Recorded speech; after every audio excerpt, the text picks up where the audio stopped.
Hi everyone, this is from செபிஐஎஸ் academy. இன்னைக்கு நம்ம கரண்ட் அஃபேர்ஸ் தான் பார்க்க போகிறோம்.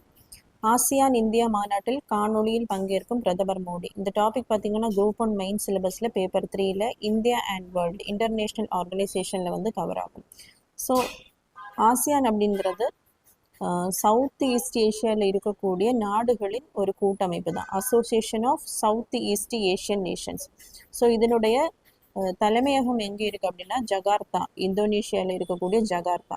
ஸோ எந்த வருடம் இந்த அமைப்பானது ஆரம்பிக்கப்பட்டிருக்கும் அப்படின்னா ஆகஸ்ட் 8, 1967 தாய்லாந்தில் இருக்கக்கூடிய பேங்காங் அப்படிங்கிற இடத்துல தான் இது ஆரம்பிக்கப்பட்டிருக்கும். ஸோ ஆரம்பிக்கப்படும் போது இதில் இருந்த ஒரிஜினல் மெம்பர் கண்ட்ரிஸ் அப்படின்னு பார்த்தீங்கன்னா டோட்டலாக 5: Indonesia, Malaysia, Philippines, Singapore and Thailand.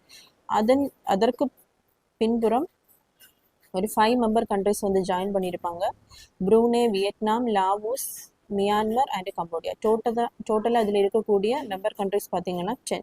So இந்த ஆசியான் இந்த கூட்டமைப்போட மீட்டிங் வந்து 3 வருஷத்துக்கு ஒரு வாட்டி நடைபெறும். ஸோ 1992 வந்து இதில் பேச்சுவார்த்தை உறுப்பினராக ஒரு 6 கண்ட்ரிஸ் வந்து ஜாயின் பண்ணியிருப்பாங்க: China, Japan, south Korea, New Zealand, Australia and India. So அதன் அடிப்படையில் தான் 2022 வந்து இந்த கூட்டமைப்புக்கான மீட்டிங் வந்து பெற்றிருக்கும். ஸோ இப்போ பார்த்தீங்கன்னா 3 வருஷம் கழித்து 2025 மலேசியாவில் இருக்கக்கூடிய கோலாலம்பூரில் தான் இதனுடைய அந்த மாநாடு வந்து நடைபெறுது. ஸோ அதற்காக தான் நம்முடைய பிரதமர் மோடி அவர்கள் காணொலியில் வந்து பங்கேற்க இருக்கார். உச்ச நீதிமன்ற அடுத்த தலைமை நீதிபதி நடைமுறைகளை தொடங்கிய மத்திய அரசு. ஸோ சுப்ரீம் கோர்ட்டினுடைய தலைமை நீதிபதி மற்றும் நீதிபதிகளின் ரிட்டையர்டு ஏஜ் பார்த்தீங்கன்னா 65. ஸோ கான்ஸ்டியூஷனில் வந்து எந்த ஆர்டிக்கிளில் சொல்லப்பட்டிருக்கு அப்படின்னா ஆர்டிக்கல் 124. அதே மாதிரி ஹைகோர்ட்டில் இருக்கக்கூடிய சீஃப் ஜஸ்டிஸ் ப்ளஸ் ஜட்ஜஸினுடைய அந்த ரிட்டையர்டு ஏஜ் பார்த்தீங்கன்னா 62. ஒரிஜினல் கான்ஸ்டியூஷனில் வந்து 60 தான் இருந்திருக்கும். ஹைகோர்ட் ஜட்ஜஸ் ப்ளஸ் சீஃப் ஜஸ்டினுடைய அந்த ரிட்டையர்டு ஏஜ் 60 தான் இருந்திருக்கும். 15th கான்ஸ்டியூஷனல் அமெண்ட்மெண்ட் படி 1963 தான் அதை 62 என்ன பண்ணியிருப்பாங்கன்னா இன்க்ரீஸ் பண்ணியிருப்பாங்க. ஸோ இப்போ இருக்கக்கூடிய நம்மளுடைய 52வது சுப்ரீம் கோர்ட்டின் தலைமை நீதிபதி அவர்கள் PR கவாய். ஸோ இவருடைய அந்த ரிட்டையர்ட் ஏஜ் வந்து 65 ஆக போகுது. ஸோ அதற்காக தான் அடுத்த தலைமை நீதிபதியை வந்து தேர்ந்தெடுக்கும் அந்த நடைமுறைகளை வந்து மத்திய அரசு ஸ்டார்ட் பண்ணியிருக்காங்க. ஸோ அதன்படி மத்திய அரசில் இருக்கக்கூடிய அந்த மினிஸ்ட்ரி ஆஃப் சட்ட அமைச்சகம் வந்து நம்மளுடைய தலைமை நீதிபதி அவர்களுக்கு ஒரு கடிதத்தை வந்து எழுதுவாங்க. ஸோ அதற்கு பார்த்தீங்கன்னா நம்மளுடைய தலைமை நீதிபதி அவர்கள் அடுத்து வரக்கூடிய அந்த சுப்ரீம் கோர்ட்டின் தலைமை நீதிபதியின் மூத்த நீதிபதியின் பேரை வந்து பரிந்துரை செய்வாங்க. இது மறுபடியும் மத்திய அரசுக்கு அனுப்பப்படும். அவர்கள் அங்கீகாரத்துடன் பிரசிடென்ட் அவர்கள் என்ன பண்ணுவாங்க அப்படின்னா அடுத்து வரக்கூடிய அந்த புதிய தலைமை நீதிபதிக்கு பதவி பிரமாணம் வந்து செய்து வைப்பாங்க.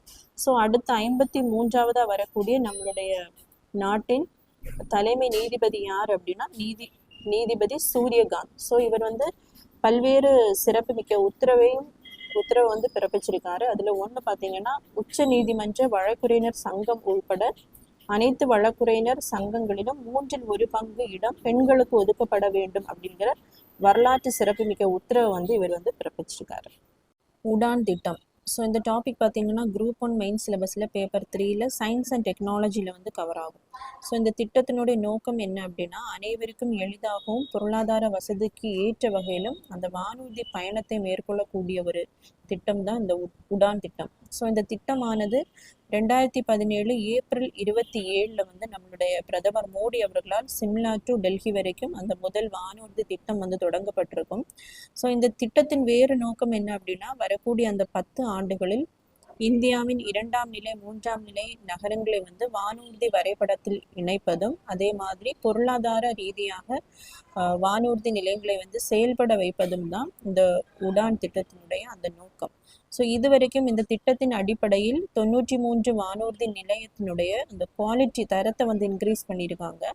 அதே மாதிரி 649 வழித்தடங்கள் வானூர்தி வழித்தடங்களை வந்து ஏற்படுத்தி இருக்காங்க. அதே மாதிரி 15 ஹெலிகாப்டர் தரையிறங்கும் அந்த ஏரியாவை வந்து வடிவமைச்சிருக்காங்க.